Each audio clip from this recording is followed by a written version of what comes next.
Первый собирается домой. Уроки закончились. Конечно, при присвоении классу названий использовали не все буквы алфавита. Выбор пал на те, которые звучат гармонично. В только что открывшуюся школу в деревне Куюки набрали 10 классов первоклашек. Средняя школа доходит до буквы И. И поток желающих записаться не останавливается и после 1 сентября. 1224 детей разместить мы размещаем. Вот на сегодняшний день около 1400 человек. У нас были позиции, на которые был действительно объявлен конкурс. Допустим, у нас на позицию учителей истории общества было 20 человек желающих, а нужно было взять 3 педагога. На физруков у нас было 30 человек желающих, тоже отобрали меньшее количество, естественно. А на учителей начальных классов, на самом деле, мы, конечно, искали, потому что 31 начальный класс у нас только.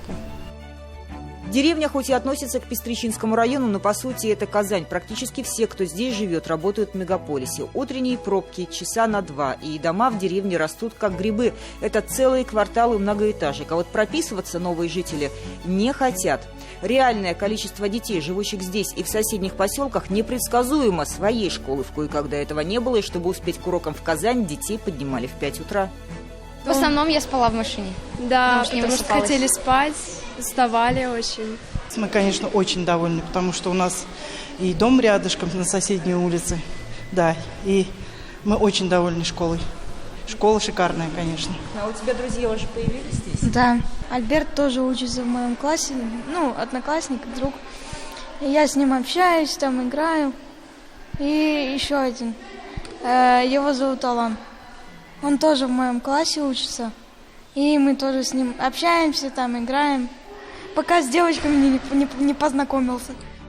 На противоположном краю Казани в комплексе Салават-Купере новую школу тоже ждали с нетерпением. Возможность быть зачисленными в до этого времени единственный лицей на весь жилой массив родители буквально выстаивали.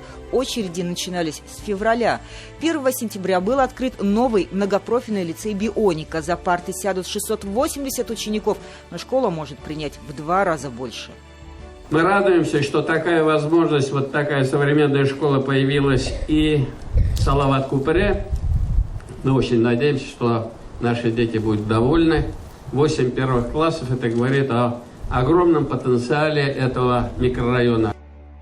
Главное направление лицея – биология. Технологические кабинеты, лаборатории самые современные. В учебный эксперимент втянули и Рустама Миниханова с демонстрацией минимального предела температуры, который может иметь физическое тело во Вселенной, пообещав процедуры криокамеры. Азот очень холодный, минус 196 градусов, и он моментально сейчас заморозит эту розу. А у нас абсолютно минус 273 градуса, да, совершенно верно, 0 градусов Кельвина. Вот я сейчас запомнил, что такое. Технические возможности впечатляют, удивляют и переворачивают представление о школе. На уроке биологии в только открывшемся лицее в казанском жилом комплексе «Арт-Сити» дети теперь изучают строение клетки изнутри, проходя через мембрану и плавая в цитоплазме в виртуальном пространстве. Лицей УНБР разгрузит соседние школы, где дети учились 2 смены. Многопрофильность с углубленным изучением и точных наук, и гуманитарных необходимость. Лицей теперь самый большой в Казани, рассчитан на 1500 детей. А в эту новую школу родители и дети готовы ехать со всего города. Адымнар – амбициозный и уникальный для страны образовательный проект. Буквально детище Ментимира Шаймиева уверенно шагает по республике. 1 сентября была открыта школа в Набережных Челнах. При поступлении мы писали олимпиадную работу, она с ней успешно справилась. То есть благодаря, мне кажется, несложно, если у ребенка есть какие-то навыки в учебе, багаж свой какой-то определенный по предметам всем, то можно было реально поступить в эту школу. Оформление основ полилингвального образования воплотились в монографии профессора КФУ, пока что единственного издания на эту тему. В ней и требования к новой, по сути, технологии обучения, и к самим учителям, которые сами должны не только владеть языками, но быть и управленцами учебного процесса, и психологами. Кадрам особое внимание, взаимодействие и совместная работа с педагогическими вузами республики уже выстраивается в систему. Главная задача ведь не в том, чтобы знать языки, а главная задача, чтобы формировать свое мышление, Каждый язык – это новая форма мышления. Поэтому человек, обладающий 3 языками, представьте себе, он обладает 3 типами мышления. Мы хорошо, что первыми в стране, пока аналогов нет, породили такую идею и взялись за то, чтобы наши дети выросли, учились и стали конкурентоспособными в мировом масштабе. Об этом надо думать, потому что все равно мир все больше открывается. Наши дети будут служить в республике и любой точке мира, но они должны достойно представлены быть, как представители нашего народа, нашей страны. Рахатланып яшагыз, рахатланып эшләгез, будьте здоровы, трудиться, а главное не забывайте, за что не возьмемся, мы можем.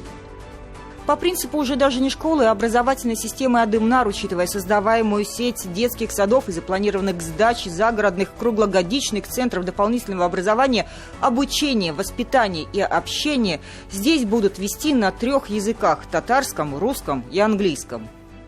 Да, это совершенно.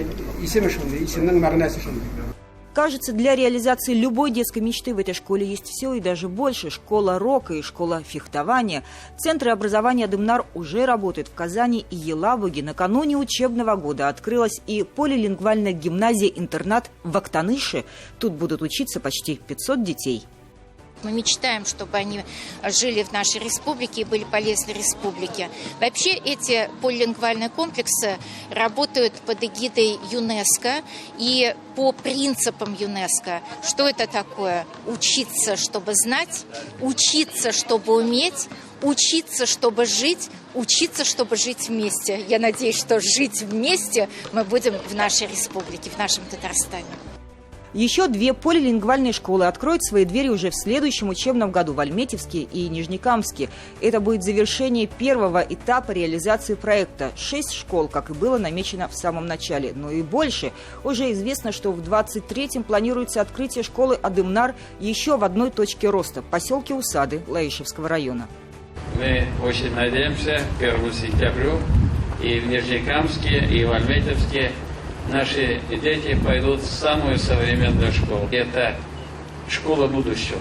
Это прекрасная доказательная база и доказательство того, что республика успешно развивается.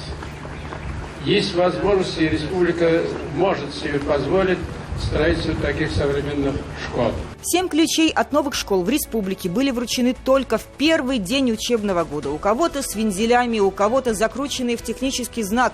7 ключей от дверей в будущее, 7 ключей возможностей.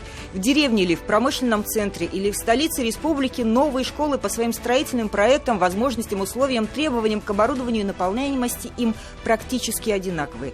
Среди условий – рестораны, тренажеры, бассейны, зоны отдыха вместо коридоров. Так что дело теперь остается за учителями и учениками. Старт для уверенных шагов в будущее. Новый учебный год уже дал. Татьяна Тимошенко, Андрей Ключников, Роман Безменов. 7 дней.